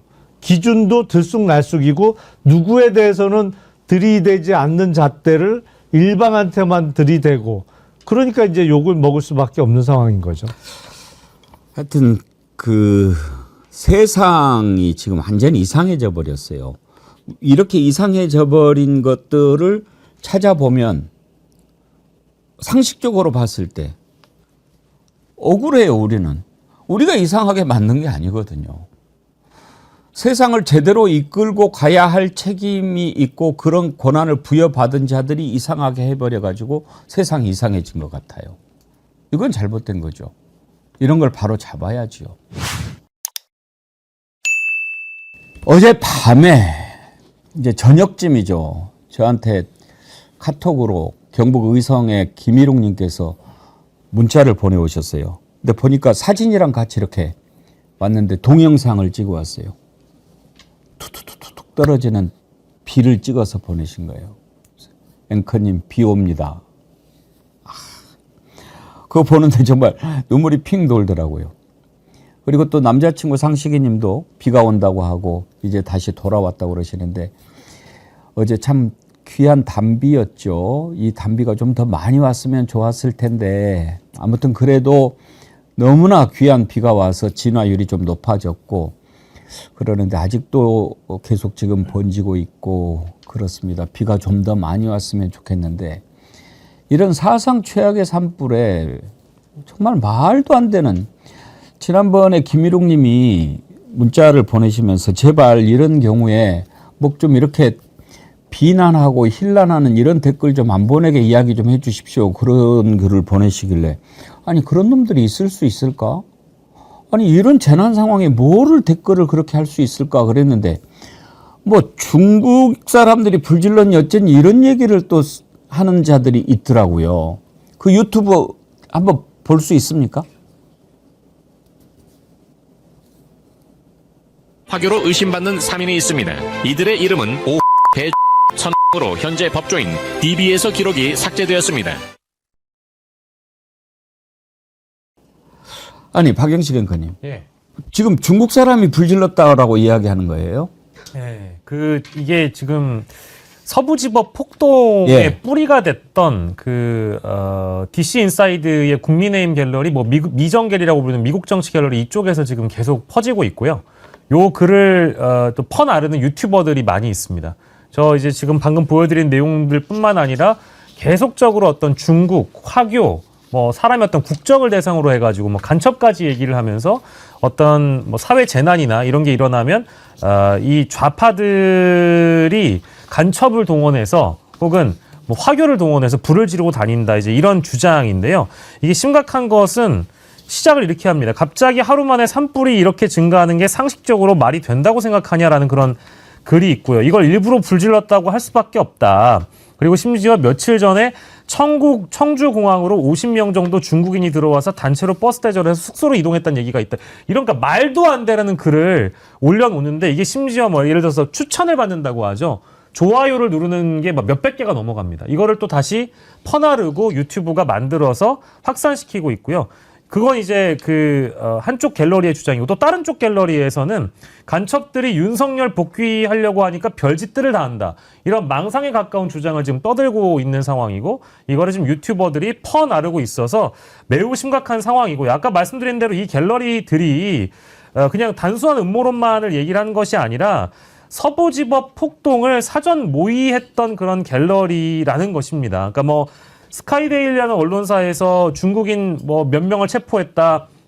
부정선거론, 뭐 좌파 연예인들을 CIA에 신고하자 등등의 이런 말도 안 되는 음모론을 획책했던 갤러리에서 이런 주장들과 근거 없는 음모론을 확산시키고 있는 거여서 굉장히 지금 심각한 상황입니다. 아 근데 저런 얘기를 하면 믿을까요?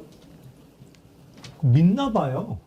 모르겠어요. 그러니까 그냥 믿고 싶은 거를 믿는 거 아닌가 싶기도 하고 또 그리고 이른바 이 알고리즘이라는 게 뭘 하나 보면 그 비슷한 것을 다른 또 콘텐츠를 계속 제공하잖아요. 그러니까 반복해서 보고 학습하다 보니까 뭐 믿음이 강화되는 그런 측면이 있는 것 같은데 조금 상식적으로 생각해 보면은 있기 어려운 일이고 그리고 묘하게 지금 이른바 극우 유튜버들이 주장하는 거는 민주당이 친중이다.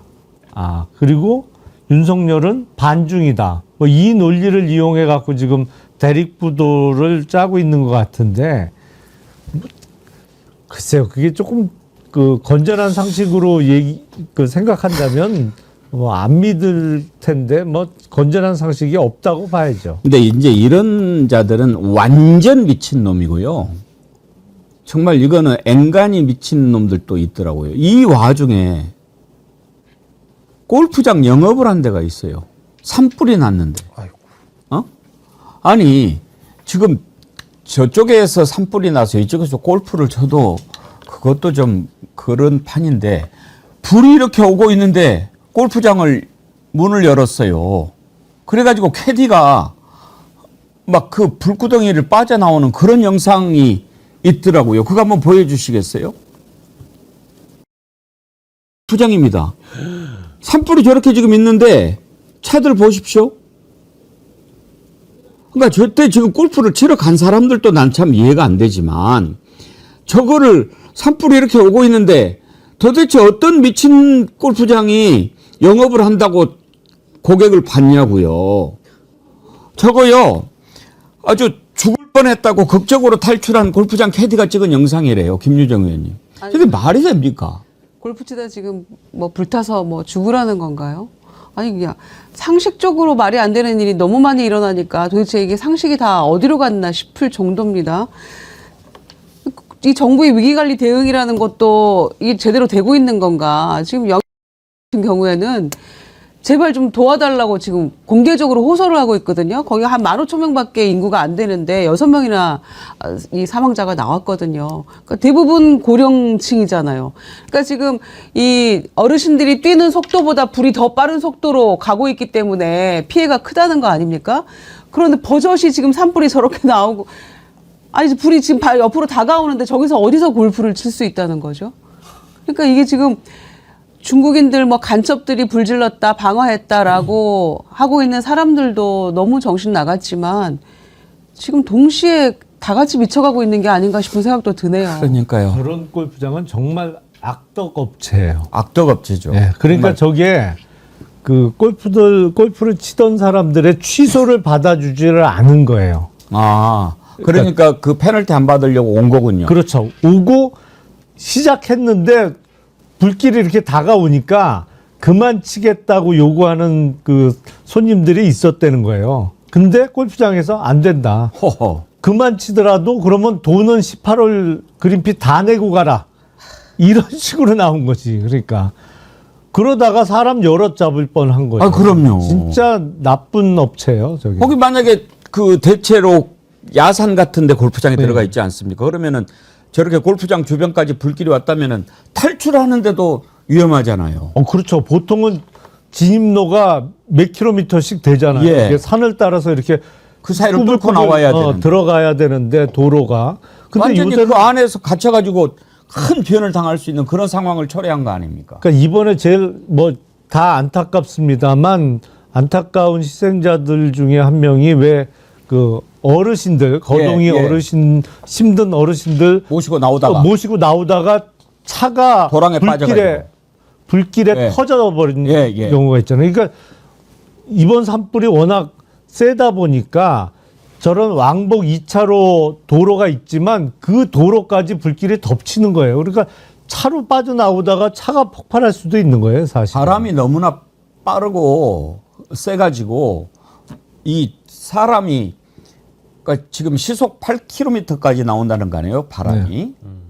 그 양양 간성 그쪽에서는 5km 정도 됐대요. 5km도 엄청 빠른 거죠. 그러니까 시속 8km 하면 사람들이 잘 얼른 이해를 못 하는데 우리가 좀 일반적으로 조금 빨리 걸으면 시속 4km거든요. 근데 이제 그 러닝머신에서 막 뛰잖아요. 엄청 잘 뛰는 사람들이 6이나 7이나 놓고 뛰어요. 그래도 한 몇 분 뛰면 우리 같은 사람 숨 막혀서 헉헉거리죠.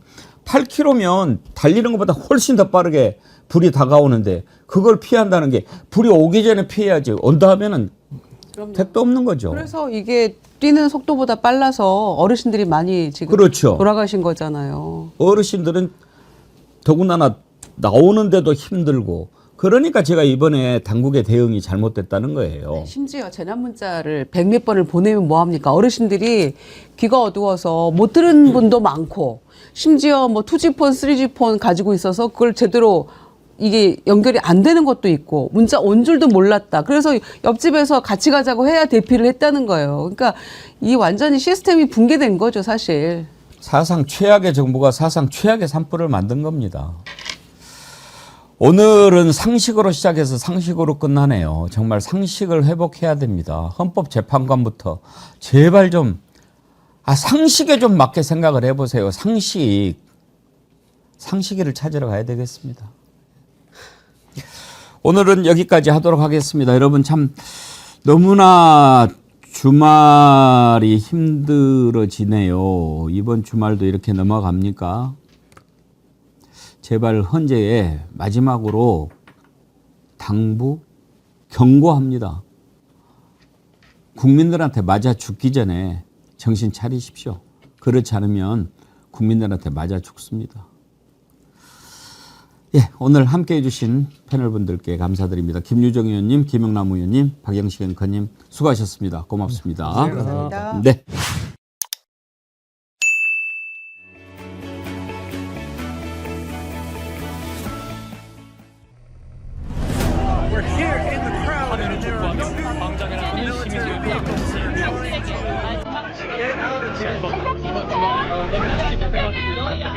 헌법재판소가 앞세 결론을 내리길 바랍니다.